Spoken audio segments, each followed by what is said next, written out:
Bismillahirrahmanirrahim. Assalamualaikum warahmatullahi wabarakatuh.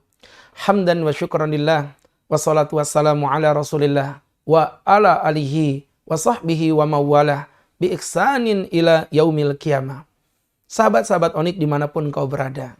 Alhamdulillah kita telah memasuki bulan Ramadan yang mulia. Berbicara mengenai tentang ibadah puasa, maka kita pun akan mempelajari puasa sebagai ibadah yang VIP di mata Allah Subhanahu wa taala. Suatu ketika Rasulullah SAW bersabda dalam hadis qudsi, Allah berfirman, "Kullu amalu bni Adam." Setiap perilaku anak Adam lahu adalah milik anak Adam itu sendiri. Illa siyam, kecuali berpuasa. Fa innahu li, sesungguhnya puasa adalah milikku, wa ana ajzi bihi, dan aku yang akan membalasnya secara langsung. Allahu Akbar.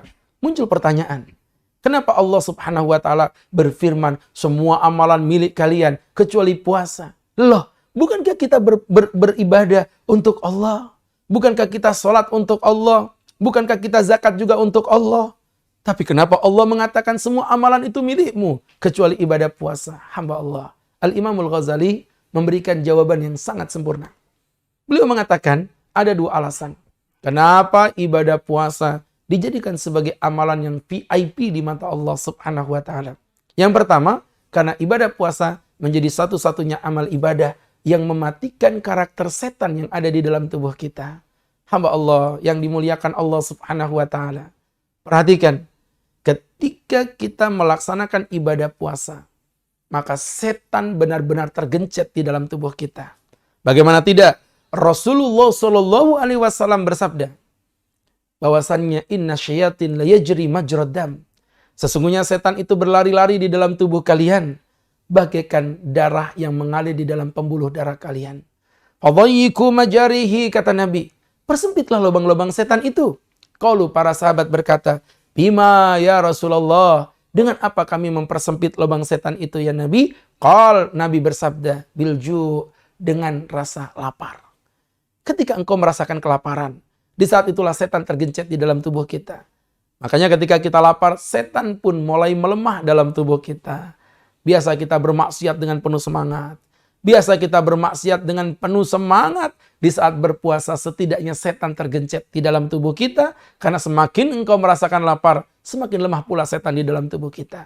Dan ketika kita mematikan setan di dalam tubuh kita, sedikit demi sedikit, sadar ataupun tidak, di saat itulah kita telah menunjukkan betapa kita mencintai Allah Subhanahu wa ta'ala. Itu alasan yang pertama. Kemudian alasan yang kedua, kata Al-Imamul Ghazali, karena ibadah puasa menjadi satu-satunya ibadah yang steril dari kesombongan. Ibadah yang benar-benar bebas dari riya. Ibadah yang benar-benar steril dari kejahatan yang disebut dengan kejahatan sombong. Subhanallah, hamba Allah, beruntunglah orang-orang yang berpuasa. Karena dengan ibadah puasa itulah dia semakin dekat kepada Allah. Dia jauhi dirinya dari perasaan sombong yang ada di dalam dirinya. Mengapa hamba Allah? Orang sholat kelihatan gerakannya. Orang zakat kelihatan duitnya. Orang haji kelihatan kopiahnya. Orang puasa tak kelihatan apa-apanya. Di saat orang tidak ada yang memuji dia ketika sedang berpuasa, maka pada saat itulah Allah berkata, Ana ajzi bihi. Aku yang akan membalasnya.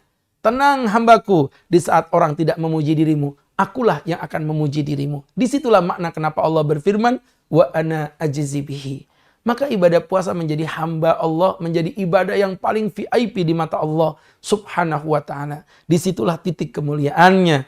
Disitulah titik kedahsyatannya. Disitulah titik kemuliaan yang luar biasa yang diberikan Allah Subhanahu wa ta'ala dalam ibadah puasa kita. Maka tentu puasa yang hebat adalah puasa yang benar-benar di-backgrouni oleh rasa cinta kepada Allah. Mendidik kita untuk memunculkan sifat integritas di dalam diri kita. Di saat tidak ada orang yang mampu menegur kita. Loh, andai kata kita ini mau berbohong, masuklah kita ke dalam toilet. Kemudian kita minum satu gelas air minum. Kita makan satu piring atau mungkin sebiji roti yang kita makan. Toh tidak ada yang bisa melihat kita. Tapi di saat itulah jiwa kita berkata, tidak. Dimanapun engkau berada hamba Allah, disitulah Allah Subhanahu wa ta'ala melihat dirimu. Allah memandang dengan matanya. Wa huwas samiul basir. Di saat itulah muncul sifat integritas di dalam diri kita. Seperti yang digambarkan oleh Al-Imamul Ghazali dalam sebuah makalahnya ketika beliau berkata kepada murid-murid beliau, "Wahai anak-anakku, berzinalah kalian, berjudilah kalian, mabuk-mabuklah kalian. Syaratnya satu saja." Apa Tuan Guru? Kata beliau, syaratnya cari tempat ketika engkau bermaksiat, Allah tidak bisa melihat dirimu. Carilah engkau bermaksiat tempat yang kira-kira Tuhanmu tak mampu memandangmu. Para muridnya berkata, "Wahai Tuan Guru, di mana dan ini tidak mungkin kami temukan tempat yang seperti ini." Kemudian beliau tersenyum. "Nak, sebagaimana engkau tidak mampu menemukan tempat di mana Tuhan tak mampu memandangmu, maka janganlah pernah engkau bermaksiat untuk selama-lamanya di tempat manapun. Karena Allah Sami'ul Basir, yang melihat daripada dirimu." Semoga ini menjadi motivasi untuk kita dan Ramadan mencetak pribadi yang benar-benar mengkoneksikan diri kita kepada Allah secara koneksi yang ter-VIP. Semoga bermanfaat. Semoga Allah cintai kita. Saya Agus Khairul Huda. Billahi taufik wal hidayah wa ridha wal inayah. Assalamualaikum warahmatullahi wabarakatuh.